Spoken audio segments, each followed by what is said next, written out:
Sidlaghatta ಪೌರಾಯುಕ್ತಗೆ banner ತೆರವು ವಿಷಯವಾಗಿ ಧಮಕಿ ಹಾಕಿದಂತ ಪ್ರಕರಣ ಸಂಬಂಧ ಚಪ್ಲಿ ರಾಜೀವನ ಮೇಲೆ ಕೇಸ್ ಆಗಿತ್ತು, ಎಫ್ಐಆರ್ ಆಗಿತ್ತು. ಆತ ಅಬ್ಸ್ಕ್ಯಾಂಡ್ ಆಗಿದ್ದ. ಆತನಿಗೋಸ್ಕರ ಹುಡುಕಾಟ ನಿರಂತರವಾಗಿ ಪೊಲೀಸರಿಂದ ಆಗ್ತಾ ಇತ್ತು. ಕಡೆಗೂ ಆತನನ್ನ ಅರೆಸ್ಟ್ ಮಾಡಿದ್ದಾರೆ ಪೊಲೀಸರು. ಕೇರಳದಲ್ಲಿ ಚಪ್ಲಿ ರಾಜೀವ್ ಗೌಡನನ್ನ ಬಂಧಿಸಲಾಗಿದೆ. ಚಿಕ್ಕಬಳ್ಳಾಪುರ ಪೊಲೀಸರು ಈತನನ್ನ ಅರೆಸ್ಟ್ ಮಾಡಿದ್ದಾರೆ. ಕೇರಳದಲ್ಲಿ ಬಂಧಿಸಿ ಚಿಕ್ಕಬಳ್ಳಾಪುರಕ್ಕೆ ಪೊಲೀಸರು ಕರ್ಕೊಂಡು ಬರ್ತಾ ಇದ್ದಾರೆ. ಎಫ್ಐಆರ್ ಆಗಿ 13 ದಿವಸ ಆದ್ಮೇಲೆ ಈ ಧಮಕಿ ರಾಜೀವ್ ಗೌಡನನ್ನ ಅರೆಸ್ಟ್ ಮಾಡಲಾಗಿದೆ. ರೈಲು ಮೂಲಕ ಕೇರಳಕ್ಕೆ ಪರಾರಿಯಾಗಿದ್ದ ಈ ಚಪ್ಲಿ ರಾಜೀವ ಫಸ್ಟ್ಗೆ ಆತನನ್ನ ಕರ್ಕೊಂಡ್ಬಂದು ಮೆಡಿಕಲ್ ಟೆಸ್ಟ್ಗೆ ಒಳಪಡಿಸಲಾಗುತ್ತೆ. ತದನಂತರ ಜಡ್ಜ್ ಎದುರು ಹಾಜರುಪಡಿಸಲಾಗುತ್ತೆ. ಚಿಂತಾಮಣಿ ಕೋರ್ಟ್ಗೆ ಇವತ್ತು ಹಾಜರುಪಡಿಸುವಂತ ಸಾಧ್ಯತೆ ಇದೆ. ವಿಚಾರಣೆಗೋಸ್ಕರ ಮತ್ತೆ ಪೊಲೀಸರು ಈತನನ್ನ ವಶಕ್ಕೆ ಪಡೆಯುವಂತ ಚಾನ್ಸಸ್ ಇದೆ, ತಮ್ಮ ಕಸ್ಟಡಿಗೆ ಪಡೆಯುವಂತ ಚಾನ್ಸಸ್ ಇದೆ. ಧಮಕಿ ಹಾಕಿದಂತ ಪ್ರಕರಣದಲ್ಲಿ ಈತನ ಹಿಂದೆ ಪ್ರಭಾವಿಗಳು ನಿಂತಿದ್ದಾರೆ, ಸಚಿವರೊಬ್ಬರು ರಕ್ಷಣೆ ಮಾಡ್ತಿದ್ದಾರೆ ಅಂತೆಲ್ಲ ಚರ್ಚೆಗಳ ಮಧ್ಯದಲ್ಲಿ ಕಡೆಗೂ ಈತನನ್ನ ಅರೆಸ್ಟ್ ಮಾಡಲಾಗಿದೆ. ಇದೇ ವಿಚಾರವಾಗಿ ಇನ್ನಷ್ಟು ಡೀಟೇಲ್ ಆಗಿ ಇನ್ಫಾರ್ಮೇಶನ್ ಅನ್ನ ಕೊಡ್ತಾ ಹೋಗೋದಕ್ಕೆ ನೇರ ಸಂಪರ್ಕದಲ್ಲಿ ಕನೆಕ್ಟ್ ಆಗಿದ್ದಾರೆ ನಮ್ಮ ರಿಪೋರ್ಟರ್ ದತ್ತಾತ್ರೇಯ. ಎಫ್ಐಆರ್ ಆದ್ಮೇಲೆ ಈತನನ್ನ ಯಾಕೆ ಪೊಲೀಸರು ಬಂಧಿಸ್ತಿಲ್ಲ, ಡಿಲೇ ಯಾಕೆ ಮಾಡ್ತಾ ಇದ್ದಾರೆ, ಪ್ರಭಾವಿಗಳ ರಕ್ಷಣೆ ಮಾಡ್ತಿದ್ದಾರೆ, ಹೀಗೆ ಹಲವಾರು ಚರ್ಚೆಗಳು ಆಗ್ತಾ ಇತ್ತು. ಫೈನಲಿ 13 ದಿವಸ ಆದ್ಮೇಲೆ ಈತನನ್ನು ಬಂಧಿಸಿದ್ದಾರೆ. ಹೆಂಗೆ ಎಸ್ಕೇಪ್ ಆಗೋದಕ್ಕೆ ಈತ ಟ್ರೈ ಮಾಡ್ತಿದ್ನಂತೆ, ಈಗ ಎಲ್ಲಿ ಕರ್ಕೊಂಡ್ ಬರ್ತಿದ್ದಾರೆ, ಏನ್ ಮಾಹಿತಿ ಸಿಗ್ತದೆ?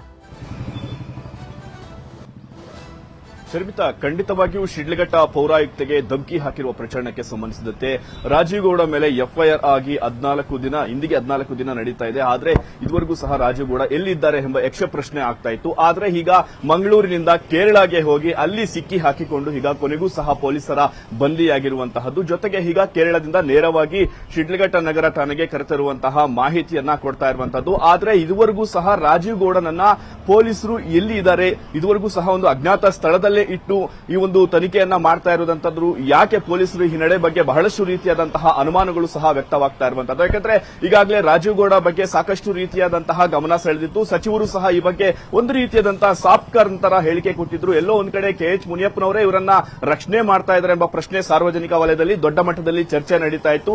ಆದ್ರೆ ಕೊನೆಗೂ ಸಹ ಈಗ ಕಾಕಿ ಬಲೆಗೆ ರಾಜೀವ್ ಗೌಡ ಬಿದ್ದಿರುವಂತಹದ್ದು. ಅದು ಸಹ ಮಂಗಳೂರಿನಿಂದ ರೈಲ್ವೆ ನಿಲ್ದಾಣ ಸ್ಥಳದಿಂದ ಒಂದು ಕಾರನ್ನ ಬಿಟ್ಟು ಅಲ್ಲಿಂದ ಮತ್ತೊಂದು ಕಾರಿನ ಮುಖಾಂತರ ಕೇರಳದ ಕಣ್ಣೂರು ಎಂಬ ಬಳಿ ಹೋಗ್ತಾ ಇದ್ದಂತೆ ಪೊಲೀಸರು GPS ಆಧಾರದ ಮೇಲೆ ರಾಜೀವ್ ಗೌಡನನ್ನ ಕೊನೆಗೂ ಸಹ ವಶಪಡಿಸಿಕೊಳ್ತಾ ಇರುವಂತಹದ್ದು. ವಶಪಡಿಸಿಕೊಂಡ ನಂತರ ನೇರವಾಗಿ ಈಗ ಶಿಡ್ಲಘಟ್ಟ ನಗರ ಠಾಣೆಗೆ ಕರೆತರ್ತಾರೆ. ನಂತರ ಅಲ್ಲಿ ಒಂದು ವೈದ್ಯಕೀಯ ಪರೀಕ್ಷೆಗೆ ಒಳಪಡಿಸಿ ಶಿಡ್ಲಘಟ್ಟದ ನ್ಯಾಯಸ್ಥಾನದಲ್ಲಿಯೇ ಆತನನ್ನ ಒಪ್ಪಿಗೆಯನ್ನ ಕೂಡ ಪಡಿಸ್ತಾರೆ. ಆದ್ರೆ ಯಾವ ರೀತಿಯಾದಂತಹ ಕಾನೂನು ಕ್ರಮವನ್ನ ಕೈಗೊಳ್ಳುತ್ತೆ, ಜೊತೆಗೆ ಈ ಒಂದು ಪೌರಾಯುಕ್ತ ಧಮಕಿ ಕೇಸ್ ಅಷ್ಟೇ ಅಲ್ಲದೆ ಮತ್ತೆ ಈ ಹಿಂದೆ ನಡೆದಂತಹ ಪ್ರಕರಣಗಳಲ್ಲಿಯೂ ಸಹ ಈತ ಭಾಗಿಯಾಗಿರುವುದರಿಂದ ಈ ಪ್ರಕರಣಗಳನ್ನು ಸಹ ಕೈಗೆತ್ತಿಕೊಂಡು ಏನಾದರೂ ನ್ಯಾಯಾಲಯ ಒಂದು ತೀರ್ಪು ನೀಡುತ್ತಾ, ಜೊತೆಗೆ ಒಂದು SP ಕುಶಾಲ್ ಚೌಕ್ಸರ್ ಅವರು ಸಹ ಒಬ್ಬ ವ್ಯಕ್ತಿ ರಾಜೀವ್ ಗೌಡ ನಟೋರಿಯಸ್ ಎಂಬ ಹೇಳಿಕೆಯನ್ನು ಸಹ ಕೊಟ್ಟಿದ್ರು. ಸೊ ಈ ಹಿನ್ನೆಲೆ ಬಹಳಷ್ಟು ರೀತಿಯಾದಂತಹ ತನಿಖೆಯನ್ನು ಸಹ ನಡೆಸುವ ಸಾಧ್ಯತೆ ಇದೆ.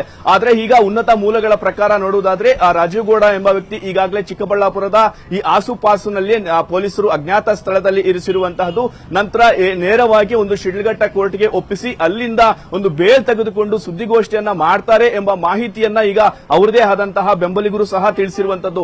ಆದ್ರೆ ಪೊಲೀಸರು ಮಾತ್ರ ಈ ರಾಜೀವ್ ಗೌಡನನ್ನ ಎಲ್ಲಿ ಅಡಗಿಸಿಟ್ಟಿದ್ದಾರೆ ಎಂಬುದು ಮಾತ್ರ ಯಕ್ಷ ಪ್ರಶ್ನೆಯೇ ಇರುವಂತದ್ದು. ಯಾಕಂದ್ರೆ ಶಿಡ್ಲಘಟ್ಟ ಕ್ಷೇತ್ರದಲ್ಲಿ ಕಾಂಗ್ರೆಸ್ ಮುಖಂಡರಾದಂತಹ ರಾಜೀವ್ ಗೌಡ ಒಂದು ಪ್ರಭಾವಿ ವ್ಯಕ್ತಿಯಾಗಿರುವುದರಿಂದ ಈಗಾಗಲೇ ರಾತ್ರಿಯಿಂದಲೇ ತಮ್ಮ ಒಂದು ರಾಜೀವ್ ಗೌಡ ಬಂಧನವಾಗಿದ್ದಾರೆ ಎಂಬ ಮಾಹಿತಿ ತಿಳಿಯುತ್ತಿದ್ದಂತೆ ಬಹಳಷ್ಟು ರೀತಿಯಾದಂತಹ ಅವರ ಅಭಿಮಾನಿಗಳು ಸಹ ಶಿಡ್ಲಘಟ್ಟಕ್ಕೆ ಜಮಾಯಿಸಿರುವಂತದ್ದು. ಈ ಹಿನ್ನೆಲೆ ರಾಜೀವ್ ಗೌಡ ಇದುವರೆಗೂ ಸಹ ಎಲ್ಲಿದ್ದಾರೆ ಎಂಬ ಯಕ್ಷ ಪ್ರಶ್ನೆ ಶುರುವಾಗಿರುವಂತಹದ್ದು. ಶರ್ಮಿತಾ, ಫಾಲೋ ಅಪ್ ಮಾಡೋಣ ನಂತರದ ಬೆಳವಣಿಗೆ. Thank you.